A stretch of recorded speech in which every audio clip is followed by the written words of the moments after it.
É inegável que coragem, força, hombridade, valentia são atributos louváveis, são atributos almejáveis, e nós gostamos de ver isso. Nós gostamos de ver aquele herói, sabe? Aquela figura que arrisca tudo, que se põe em perigo, que faz o que for necessário para evitar algum mal, para conquistar alguma coisa. Nós gostamos de boas histórias. Mas eu quero demonstrar um personagem, um dos mais antigos do mundo, que demonstra o quanto essa valentia demais, a valentia ao extremo, ela não é uma virtude. Na verdade, ela é um grande problema. E esse personagem, essa história, é o personagem Aquiles. Não aquele do filme, mas o do livro, a Ilíada. Sabe, Aquiles, ele é o herói perfeito. Ele é o mais valente, ele é o mais forte, não há ninguém que possa combatê-lo, mas ele tem uma fraqueza, e não é o calcanhar, é sua cólera, sua ira. Aquiles é retratado durante toda a história como alguém extremamente orgulhoso, como alguém que teve o ego ferido, e por conta desse desrespeito que ele sofreu, ele passa a maior parte da história no barco. Ele evita a guerra porque está com o ego ferido. Mas ele é o mais valente. É ele que, se chegar no campo de batalha, vai decidir tudo. É ele que vai, sabe, resolver todas as coisas. Não há ninguém que possa combatê-lo. Aonde ele chega, ele vai vencer. Mas por conta de um ego ferido, ele permanece no barco. Mesmo que isso custe a vida dos seus companheiros, de pessoas que ele conhece, que mantém amizade. Ele não se importa. Por quê? Porque ele é o mais forte, ele é o mais impetuoso, ele é, sabe, o machão. O cara que não há limites para ele. Ele é o mais forte, ele pode tudo, ele não tem medo.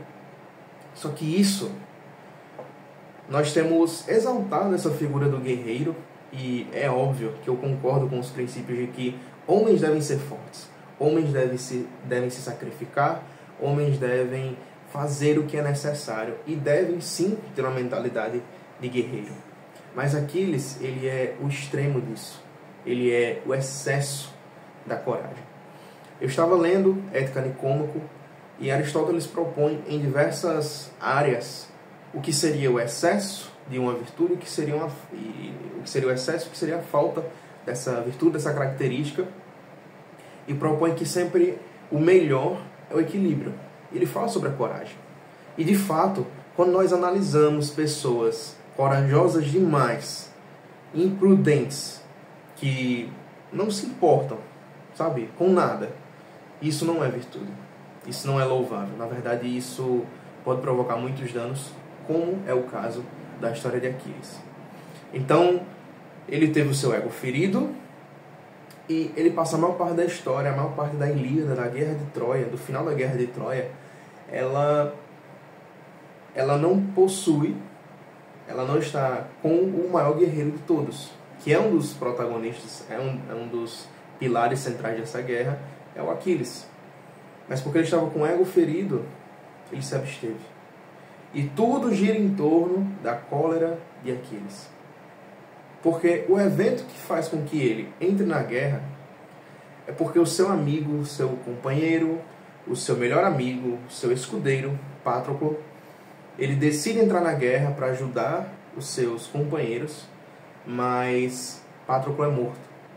E quando Aquiles descobre isso, essa fúria é maior do que a fúria passada, e ele decide ir para o campo de batalha e decide vingar a morte do seu amigo.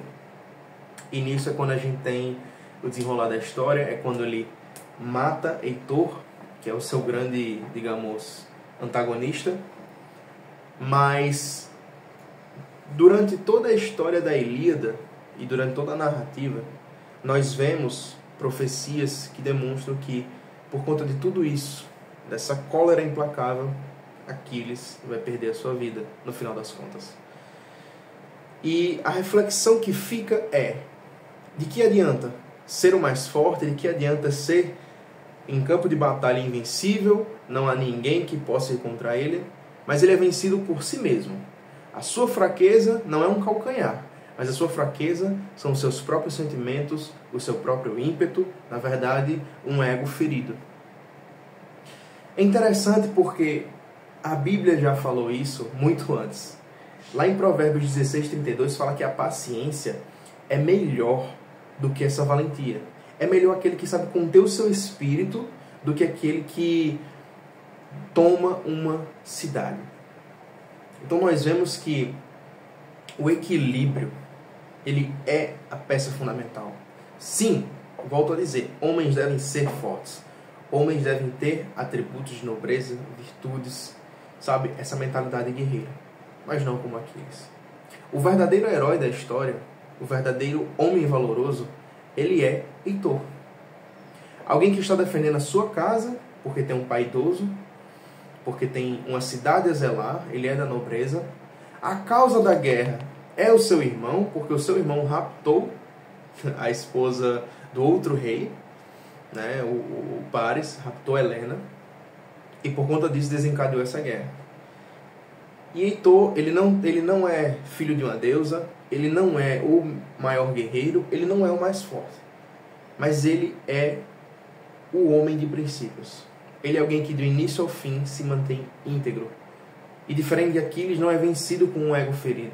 Na verdade, Heitor deveria ter todos os motivos do mundo para não participar daquela guerra. E mesmo assim ele estava lá, pela sua família, pela sua cidade. Enquanto Aquiles batalhava por honra, por glória, mas principalmente também por vingança. Vingança de alguém que teve o seu ego ferido. Que, sabe, é interessante, porque desde o início da história você vê que tudo gira em torno para Aquiles do seu desejo, da sua vontade. As suas paixões são tão grandes quanto a sua força.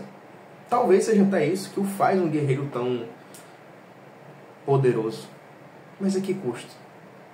Porque no final das contas, ele sucumbe diante dos seus próprios desejos. Insaciável. Uma cólera implacável, inflexível. Mas sabe, a inflexibilidade, ela traz também uma consequência. Para aquelas coisas que são inflexíveis, é muito mais fácil serem quebradas. Quanto mais duro é o material, mais fácil de quebrá-lo. Porém, se for flexível, é mais fácil de ser maleável. Isso nos ensina que existem atributos que, se levados ao extremo, e nós temos aí um movimento que exalta uma masculinidade que por vezes pode ser extrema, sabe? Todas as coisas, as virtudes, elas precisam ser de forma equilibrada. Não adianta ser o mais forte, não adianta ser um Aquiles, se isso faz com que você não se contenha, você seja, sabe, inflexível, duro feito uma pedra. Não adianta.